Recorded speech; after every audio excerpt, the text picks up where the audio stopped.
नमस्कार दोस्तों, मैं अंजू और साहित्यिक कहानियों के चैनल कहानी संग्रह में आपका बहुत-बहुत स्वागत है।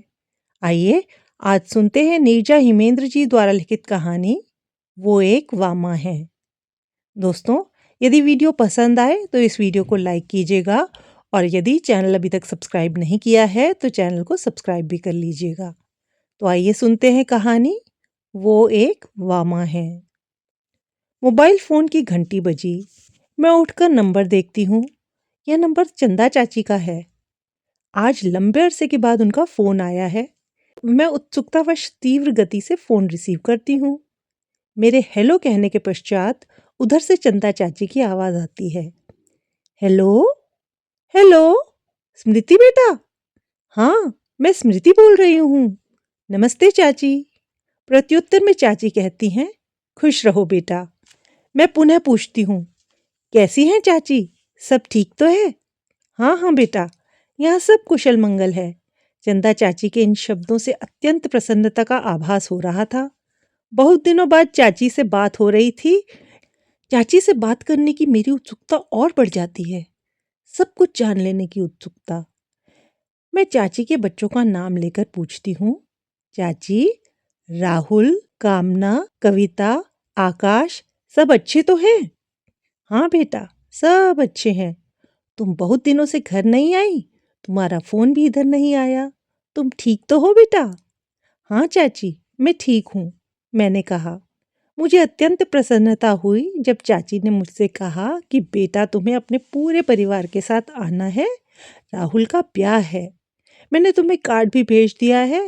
हो सकता है कार्ड कुछ देर सवेर मिले, इसलिए मैं दिन व तारीख बता देती हूँ। तुम अपना घर समझकर 2-4 दिनों पूर्व ही छुट्टी लेकर आ जाना। बच्चों व दामाद जी को भी साथ मिलाना। चाची का स्वर खुशियों से ओतप्रोत था।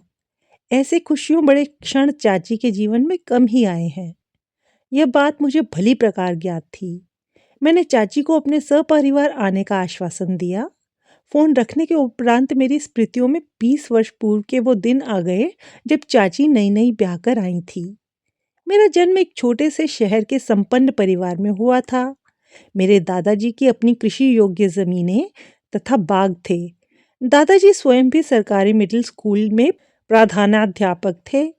घर में संपन्नता तथा शिक्षा योग्य वातावरण होने के कारण मेरी 2 बुआ, ताऊजी व पिताजी सभी उच्च शिक्षित थे। मेरी दोनों बुआ स्नातक थीं। उस छोटे से शहर में स्नातक होना उस समय बहुत सम्मान की बात होती थी। दोनों बुआ का ब्याह पास के शहर में एक संपन्न परिवार में हुआ था। मेरे ताऊजी सरकारी महकमे के उच्च पद पर कार्यरत होने के साथ दादाजी के साथ कृषि व बागवानी का कार्य भी देखते थे।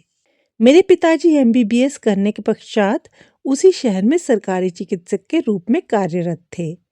ताई जी के 2 बच्चे थे, एक बेटा और एक बेटी। उस समय मेरी उम्र 5 वर्ष की रही होगी जब एक दिन ताई जी की तबीयत अचानक बिगड़ी और वह चल बसी। ताऊ जी के दोनों बच्चों का माँ के लिए रो रो कर बुरा हाल था। उस समय ताऊ जी के दोनों बच्चों में बड़े भैया की उम्र 12 वर्ष तथा दीदी की उम्र लगभग 10 वर्ष की रही होगी। हमारा संयुक्त परिवार था। दादाजी, दादी जी, ताऊ जी व मेरे पिताजी का परिवार एक साथ एक बड़े से घर में रहते थे, जिसमें कमरों के अतिरिक्त गोदाम, बड़ा बरामदा व दालान था। अतिथि कक्ष मुख्य घर से अलग बना था। ताई जी के निधन के पश्चात ताऊ जी घर में बहुत कम आने लगे थे। कदाचित उनकी वजह से घर में यत्र-तत्र ताई जी की बिखरी स्मृतियां रही होंगी। ताऊ जी कार्यालय बंद होने के पश्चात कभी खेत व कभी बागों की देखभाल करने में समय व्यतीत करने चले जाते थे। देर रात भोजन के समय घर लौटते। ताऊ जी के दोनों बच्चों की देखभाल, शिक्षा दीक्षा आदि की जिम्मेवारी मेरी माताजी निस्वार्थ भाव से निभाती। धीरे धीरे हम 4 भाई बहन व ताऊ जी के 2 बच्चे हंसते खेलते बचपन की सारी खुशियों को प्राप्त करते हुए बड़े होने लगे। ताई जी को गुजरे 2 वर्ष हो गए थे। ताऊ जी अब कभी कभी रात में भी घर नहीं आते। वो बाग में ही बने फार्म हाउस में रुक जाते। समय पल पल से दिन और रात में परिवर्तित होकर व्यतीत होने लगा। ताऊ जी के चेहरे से दुख वह विषाद की रेखाएं समय रूपी औषधि से धीरे धीरे कम हो रही थी। सदैव गंभीर से रहने वाले ताऊजी कभी कभी प्रसन्न भी दिखाई देने लगे। वह हम बच्चों से पढ़ाई लिखाई की बातें तथा यदा कदा हास परिहास भी कर लेते। ताऊजी के चेहरे पर धीरे धीरे पहले जैसी चमक व उमंग परिलक्षित होने लगी थी। लंबे व गौर्ण वर्ण के ताऊजी का व्यक्तित्व प्रभावशाली था। सामने वाले व्यक्ति पर प्रथम बार में ही उनका प्रभाव पड़ता था। हमें उनका नाम परमेश्वर प्रताप सिंह भी उनके व्यक्तित्व की तरह अत्यंत आकर्षक लगता था। गर्मियों के दिन खत्म हो रहे थे। आने वाली ऋतु शनय शनय एक खुशनुमा मौसम का सृजन कर रही थी। रात्रि प्रहर में मेरे घर में बड़े लॉन में लगे नारियल के वृक्षों से झांकता पूर्णिमा का चांद जब संपूर्ण सृष्टि पर चांदनी बिखेरता तो मानो हृदय इस प्राकृतिक सौंदर्य की अनुभूतियों में विलीन हो जाता। मेरा किशोरावस्था की तरह अग्रसित हृदय प्रकृति के आकर्षक रंगों को देखकर कुछ अधिक ही कौतूहल से भर जाता। मेरे बचपन के दिन परी कथाओं की तरह बेफिक्र होकर व्यतीत हो रहे थे तथा मैं किसी परी की तरह अल्हड़ सी खुशियों के पंख लगाकर उड़ती चली जा रही थी। पर्वों के दिन प्रारंभ हो चुके थे। अक्टूबर माह में शरदकालीन नवरात्रि व दीपावली में मेरे घर मिलने जुलने वालों का आना जाना लगा रहता था। छोटे शहरों का यह मेलजोल उस सामाजिक समरसता व आत्मीयता का सृजन करता था जो बड़े शहरों में विलुप्त प्राय है। मानवीय संवेदनाओं से ओतप्रोत यह परंपराएं ही छोटे शहरों को बड़े शहरों से पृथक करती हैं। घर में सभी अपने अपने कार्यों में व्यस्त थे। बदलती ऋतुएं, बदलती कृषि उपजें, कभी गेहूं सरसों तो कभी धान गन्ना। हम सभी बच्चे इन क्रियाकलापों को कौतूहल से देखते रहते। दादाजी उन दिनों अत्यंत प्रसन्नचित्त दिखाई देने लगे थे। पगड़ी बांधे रौबदार घनी मूंछों वाले दादाजी के चेहरे पर प्रसन्नता की लकीरें स्वतः परिलक्षित होती थी। इसका कारण था ताऊजी का धीरे धीरे रोजमर्रा के कार्यों के अतिरिक्त कृषि के कार्यों में भी पूर्व की भांति रुचि लेना। अकेलेपन व उदासी से पूर्ण ताऊजी के जीवन में सक्रियता बढ़ती चली जाए व ताऊजी खुश रहे, यही दादाजी भी चाहते थे। ताऊजी कभी कभी कार्यवश रात्रि में भी फार्म हाउस में रुक जाते। कभी कभी न आने का यह क्रम बढ़ता ही चला गया। फिर तो ताऊजी अपने न आने की सूचना नौकरों द्वारा भिजवाने लगे। एक दिन हमने घर के सभी लोगों को अत्यंत गंभीर व उदास देखा। हम सभी भाई बहनों को यह आभास तो हो ही गया कि घर में कुछ अप्रत्याशित घट गया है जो बच्चों को बताने योग्य नहीं है। लेकिन यह सब बात कब तक छुपती? ताऊजी ने दूसरा प्रेम विवाह कर लिया था। धीरे धीरे यह बात भी पता हो गई कि नई चाची हमारी बिरादरी के न होकर एक मारवाड़ी समाज की थी। लगभग 15-20 दिनों बाद एक सुबह जब मैंने आंखें खोली तो नई चाची को घर में पाया। सौंदर्य व शीतलता की प्रतिमूर्ति नई चाची से यदि ताऊजी प्रेम कर बैठे तो यह आश्चर्य की बात नहीं थी। नई चाची के व्यक्तित्व में कुछ विशिष्टता अवश्य थी। हम बच्चे भी नई चाची को छुप छुप कर देखते।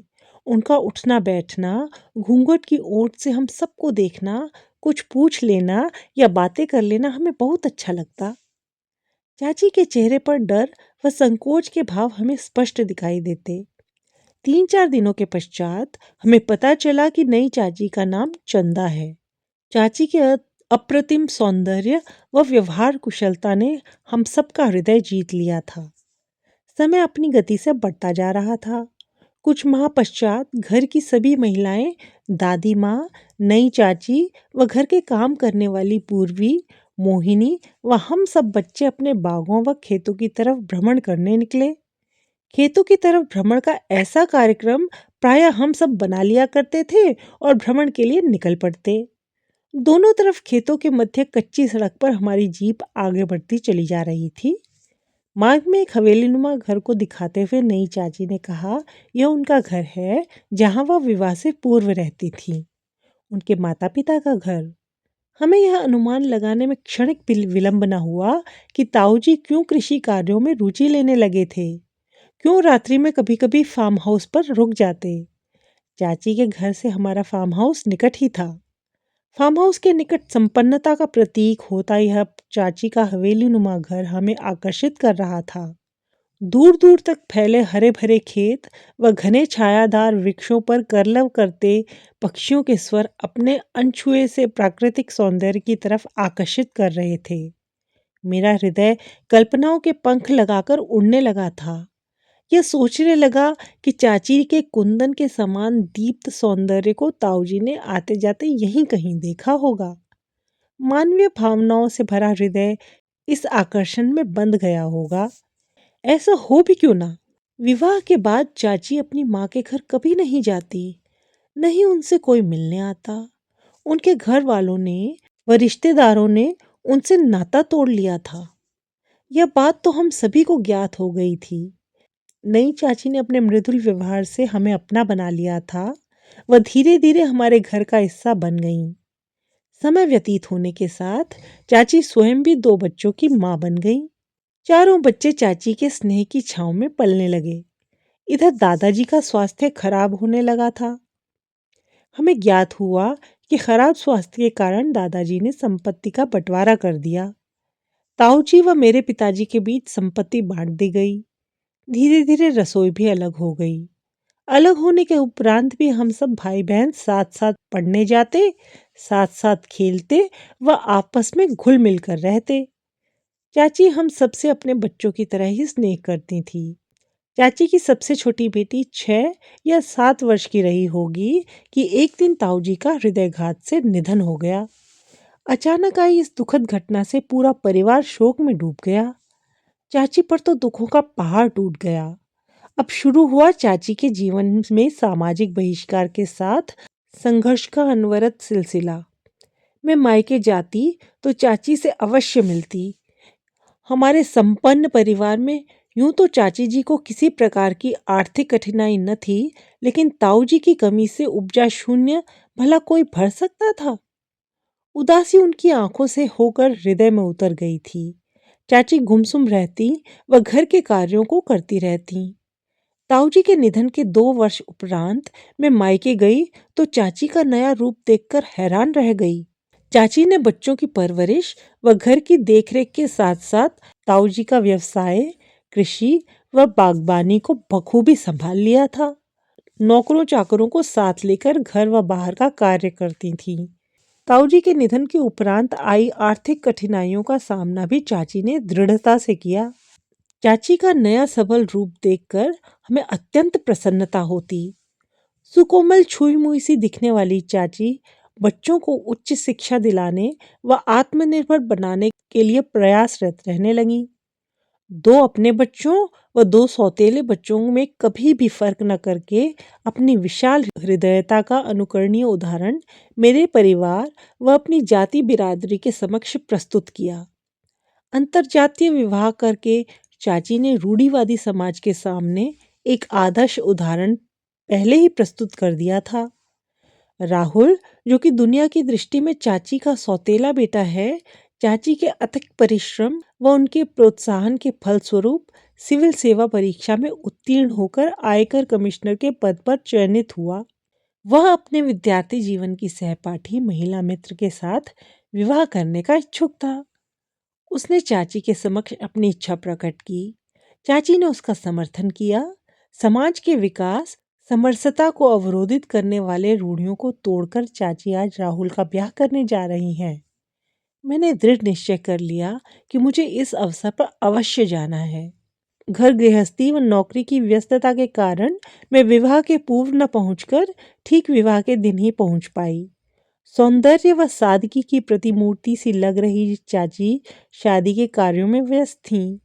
आने वाले प्रत्येक अतिथि का स्नेह पूर्वक स्वागत करना व उनके रहने खाने पीने की व्यवस्था चाची अत्यंत कुशलता से कर रही थी। मैं किंकर्तव्य विमूढ़ तब हो गई जब मैंने चाची के मातृपक्ष के रिश्तेदारों, माता पिता, भाई बहन आदि को विवाह के अवसर पर देखा।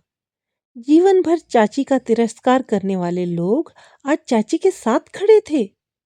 कम पढ़ी लिखी चाची ने अपनी कर्मशीलता, शालीनता व सूझबूझ से समाज के समक्ष ऐसा अनुकरणीय उदाहरण प्रस्तुत किया है कि हमें चाची पर गर्व है।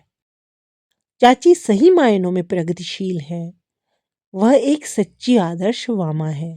दोस्तों, आप सुन रहे थे नीरजा हेमेंद्र जी द्वारा लिखित कहानी वह एक वामा है।